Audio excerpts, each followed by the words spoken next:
I want to bring in the former ambassador to Israel, Liberal frontbencher Dave Sharma. Dave, how do you react to the events of the last few hours? It's been a big day. Good afternoon, Kieran. Look, it's momentous. This is obviously a much bigger operation than the one directed against Iranian nuclear targets last June, the 12-day war. And obviously there's parts of this operation are geared towards not only degrading Iran's nuclear and ballistic missile capabilities, but regime destabilisation.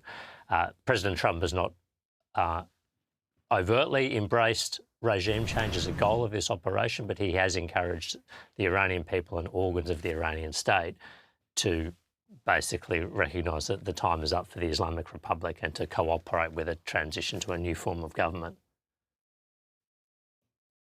The former Chief of Staff to Donald Trump, Mick Mulvaney, was on the program about 20 minutes ago, and he referenced some reports, this is not confirmed, but reports out of the United States suggesting there was a window for a rare daytime strike on Tehran because the whole leadership team of that tyrannical regime were together. So if this is not just Khamenei, but the successors, this could be even more significant than we first thought, Dave.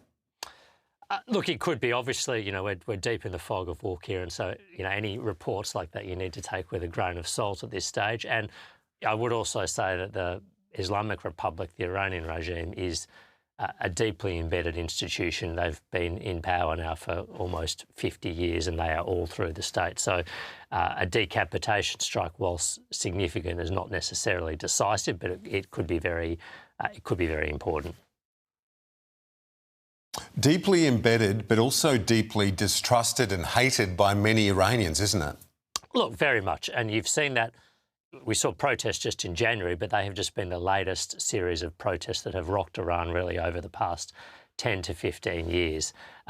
People are deeply unhappy with the governance. I mean, the economy has been going backwards. The country has been run into the ground.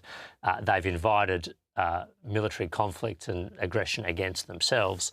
They've repressed their citizens. They've repressed their human rights. So the public is deeply unhappy. But the difficulty, I guess, or the challenge is there is no obvious alternative centre of power for people to coalesce around. And that's always the issue when you have a transition, effectively an overthrow of a form of government. What fills that vacuum and what has sufficient credibility and the breadth of support you need to command broad public legitimacy and govern the country. I'm not saying that can't be done, but that's something that we don't actually know the answer to right now. What do you make of the government's reaction to it, the Albanese government, the Prime Minister backing the strikes to rein in and to end the nuclear ambition of that regime? At the same time, the Foreign Minister talking about the need for de-escalation. Should we be not full-throated in our support for a US victory to end that regime, to bring on regime change and get rid of the tyrants? Well, look, I think our national interests here are clear, Kieran. That is an Iran that can no longer pose a threat to its neighbours, an Iran that no longer exports terrorism abroad, including to places like Australia, and an Iran that respects the basic dignities and freedoms of its people.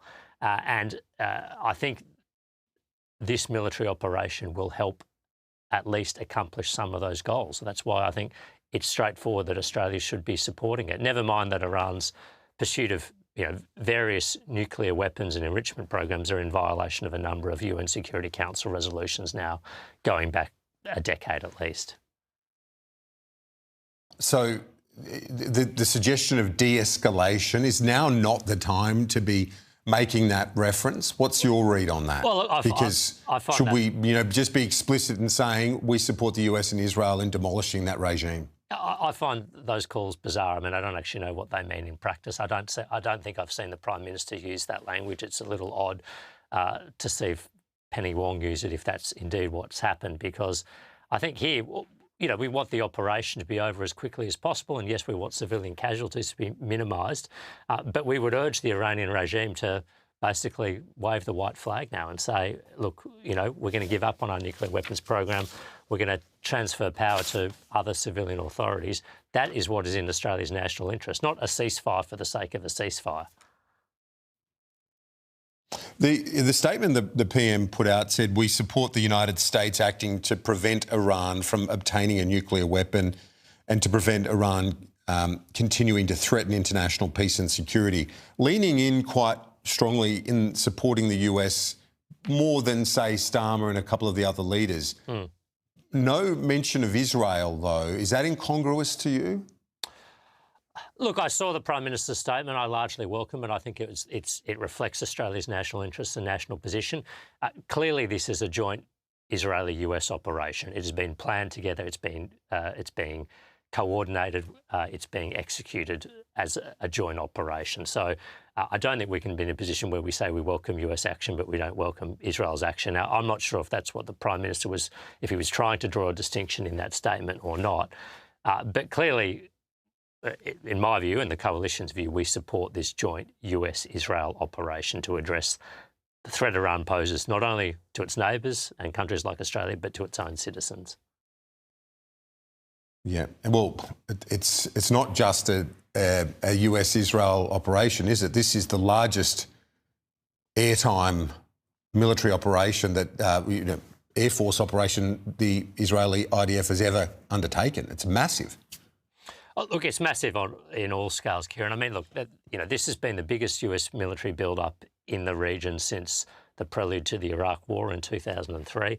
There's 2 aircraft carrier battle groups. There's, F-22s, Growler aircraft, Joint Strike Fighters, any number of assets. I think about a third of the US's at-sea naval capability is in the region at the moment.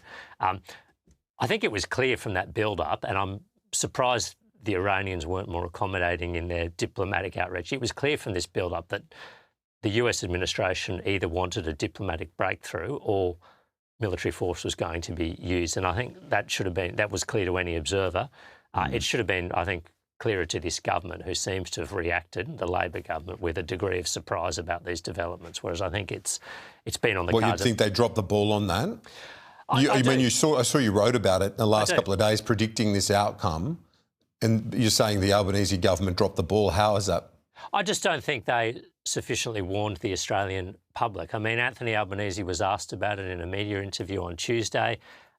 He said, look, travellers should check the DFAT website, and then he spent most of the rest of the interview talking about Andrew Mountbatten Windsor and his position as 8th in the line of succession. I think when a crisis like this is looming, it's incumbent upon the leaders in charge, the Prime Minister, the Defence Minister, the Foreign Minister, to communicate to the Australian public about the risks and to reassure them about the steps that they are taking as a government to address those risks. Now, we haven't had any of that. The Prime Minister gave a cursory answer in a media interview during the week. The Foreign Minister hasn't mentioned Iran once in media appearances in the past month. Yes, DFAT has updated their travel advice from time to time, but you really need political leaders out there talking to the public for this to be elevated. And now we sort of see this catch-up where travel advisories are being pumped out at volumes, but there's a lot of Australians in the region, not only in Israel and Iran, but in the UAE, in Saudi, in Kuwait, in Qatar, who are now scrambling to get consular help. And it might have been helpful if they were given some warning in advance of this. Dave Sharma, former ambassador to Israel and now in the Senate, thank you. We'll see you during the week.